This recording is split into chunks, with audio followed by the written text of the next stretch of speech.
গোপালের বিয়ে ও পাঁঠার কাণ্ড। এটি গোপাল ভাঁড়ের এক মজার কাহিনী, যেখানে তার হাস্যরস এবং উপস্থিত বুদ্ধির ঝলক দেখা যায়। নদিয়ার রাজসভায় গোপালের বিয়ের কথা উঠতেই সবাই অবাক হয়ে যায়, কারণ গোপাল সবসময় বলতো সে নাকি বিয়ে করবে না। কিন্তু যখন রাজা প্রশ্ন করেন, তখন গোপালের উত্তর এমন মজার যে সবাই হেসে লুটোপুটি হয়। এমনকি উপহার চাইতেও গোপাল চেয়েছিল সাধারণ কিছু, একটা মোটা পাঁঠা আর এক হাঁড়ি পায়েস। গোপালের কথার মধ্যে লুকিয়ে থাকে তার সরলতা, কৌতুকবোধ আর জীবনের সম্পর্কে বাস্তব জ্ঞান। হাই বন্ধুরা, আমি রিম্পা। তোমাদের সবাইকে আমার চ্যানেল জাস্ট ওয়াচ রিম্পাতে স্বাগত জানিয়ে আজ আমি একটা নতুন গল্প নিয়ে এসেছি। বন্ধুরা, যদি আমার গল্প ভালো লাগে তাহলে একটা লাইক আর একটা কমেন্ট করবেন, আমার ভালো লাগবে। তো বন্ধুরা, আসুন পুরো গল্পটি শুরু করি। নদিয়ার রাজসভা ব্যস্ত আজ। রাজা কৃষ্ণচন্দ্র গম্ভীর মুখে বসে আছেন। হঠাৎ ঘোষণা এলো, গোপাল ভাঁড় বিয়ে করতে চলেছেন। সবাই চমকে উঠল। রাজা ডেকে পাঠালেন গোপালকে। ওরে গোপাল, তুই তো বলতিস বিয়ে করবি না, এবার কি হলো?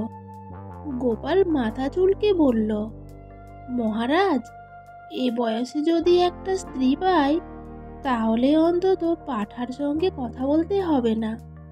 রাজা হেসে ফেললেন। তা বিয়েতে কি উপহার চাই? গোপাল বলল, মহারাজ, বিয়ের রাতে একটা মোটা পাঁঠা আর এক হাঁড়ি পায়েস দিলেই হবে। তুই না মানুষ না পাঁঠা। গোপালের বিয়ের অদ্ভুত কাণ্ড। বিয়ের দিন এলো।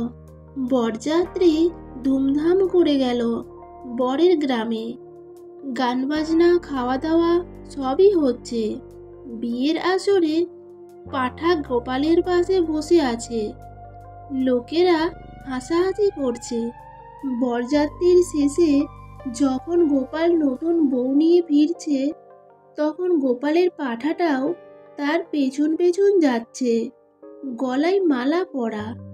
লোকজন জিজ্ঞেস করল, ওরে গোপাল, এই পাঁঠা কি তোর বিয়েতে কোনো বিশেষ কাজ? গোপাল বলল, এই পাঁঠাটাই আমার জীবন বাঁচিয়েছে। সবাই অবাক। কিভাবে? রহস্য ফাঁস।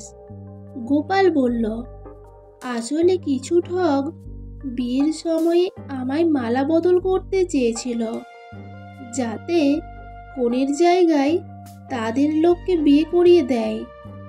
কিন্তু পাঁঠা তাদের ধরে ফেলল। তখন আমি জেনে গেলাম কিছু গোলমাল হচ্ছে। সবাই অবাক হয়ে জিজ্ঞেস করল, কিন্তু পাঁঠা কি করে বুঝল? গোপাল বলল, ওদের একজন পাঁঠাকে লাথি মেরেছিল, তাই সে চেঁচিয়ে ওঠে। আমি ছুটে এসে সব দেখে ফেলি। রাজা শুনে বললেন, অর্থাৎ তোর বিয়ে রক্ষা করেছে এক পাঁঠা? গোপাল হেসে বলল, হ্যাঁ মহারাজা, এখন পাঁঠা শুধু আমার প্রিয় বন্ধুই নয়, বরযাত্রীরও। সবাই হেসে লুটোপুটি। শেষ পুরস্কার ও রাজার ঘোষণা। রাজা ঘোষণা করলেন, এই পাঁঠাকে রাজপ্রাসাদের বিশেষ প্রহরী করা হোক, আর গোপালকে এক হাঁড়ি পায়েস আর পাঁঠাকে এক ঝুড়ি কলা। গোপাল বলল, মহারাজ, এবার থেকে বিয়েতে বর নয়, বর পাঁঠাও সঙ্গে যাবে। গল্পের শিক্ষা: জীবনকে হাসি ঠাট্টা দিয়ে সহজ করে নেওয়া যায়। অতিরিক্ত লোভ না করে ছোটখাটো আনন্দেই সুখ খুঁজে পাওয়া উচিত। সত্যিকারের বুদ্ধিমান মানুষ সেই যে কথার মধ্যেই আনন্দ ও শিক্ষা দিতে পারে। মানুষকে হাসাতে পারা এক বড় গুণ। বন্ধুরা, গল্পটি কেমন লাগলো?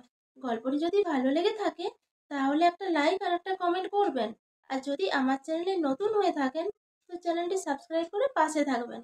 গল্পটি শেষ পর্যন্ত শোনার জন্য অসংখ্য ধন্যবাদ।